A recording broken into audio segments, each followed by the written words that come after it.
last night I saw William Shakespeare's Othello by the English Touring Theatre Company at Harrogate Theatre.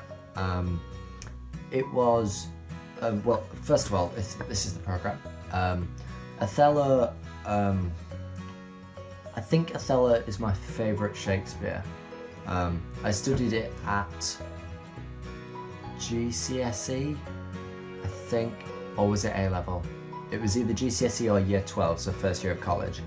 And it is a wonderful story about deception and lies and love and lust and betrayal, and I think it uses wonderful devices that are necessary, but then it doesn't overcomplicate the story. It's quite a simple structure to follow.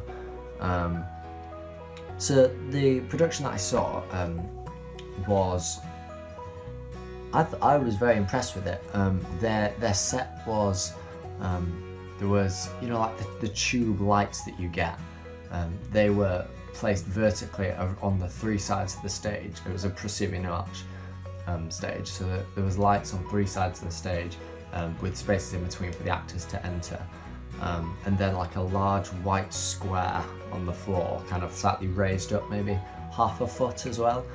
So that was used for when there was a scene happening on stage and someone else was listening in. So there's a scene between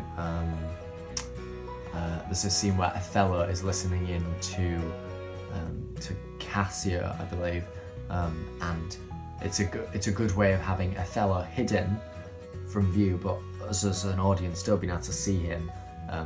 But obviously the stage accommodates it quite well. The lights were also used at certain points. So there's a storm in which the Ottoman fleet sinks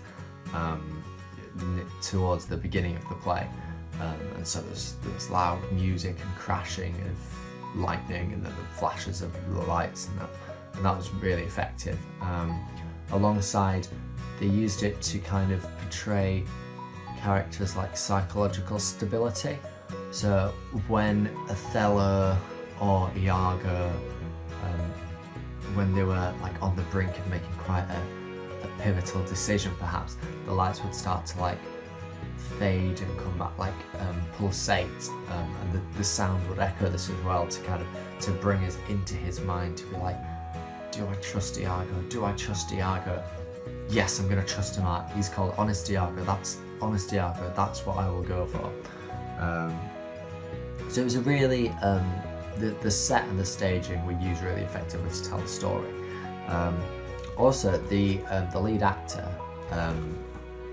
it is his professional stage debut as well, which to get Othello as your debut performance is quite impressive.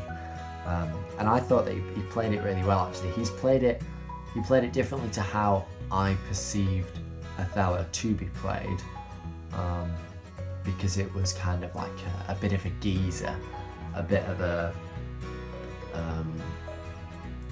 he was more fun in the first act than I expected him to be, because I in my head I kind of see him as sort of like a straight-laced sort of protagonist, and that his hamartia lets him down. But the way that it was portrayed last night was very much more his character was unbelievably infatuated with his wife, which I think is very accurate, but then there's a very clear switch about, I'm not sure if it's late in the first act or early in the second act, when he has a certain conversation with Iago, in which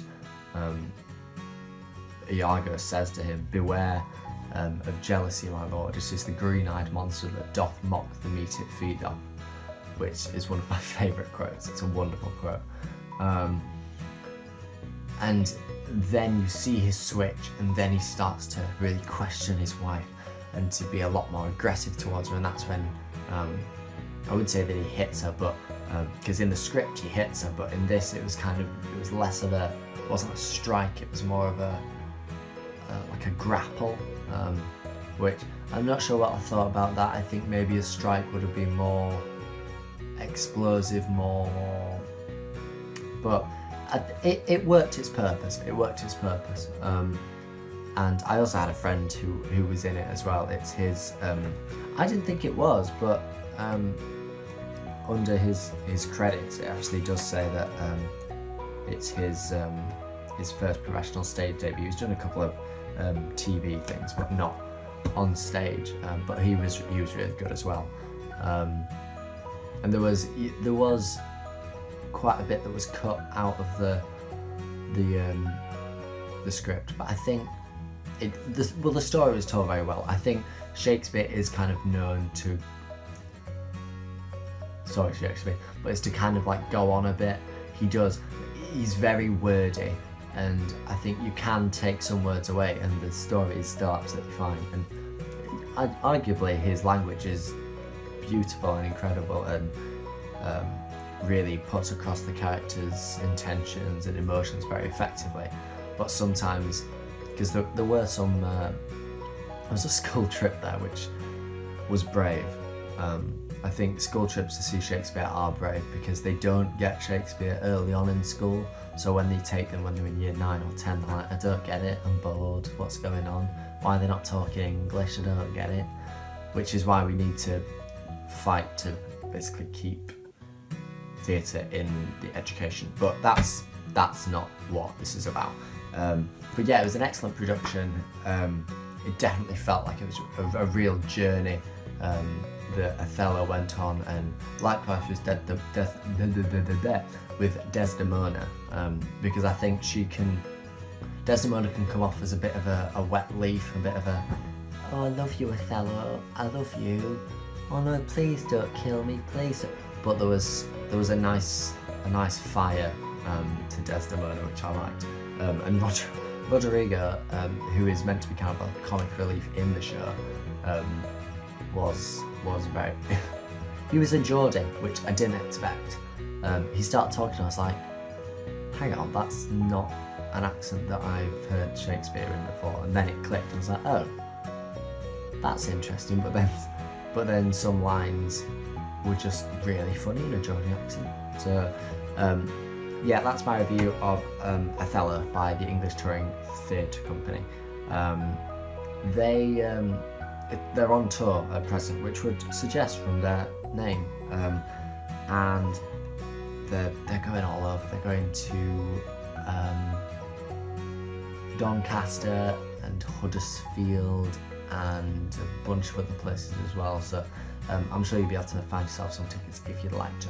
So yes, I think I'm pretty much done here. So excellent, wonderful, bosh.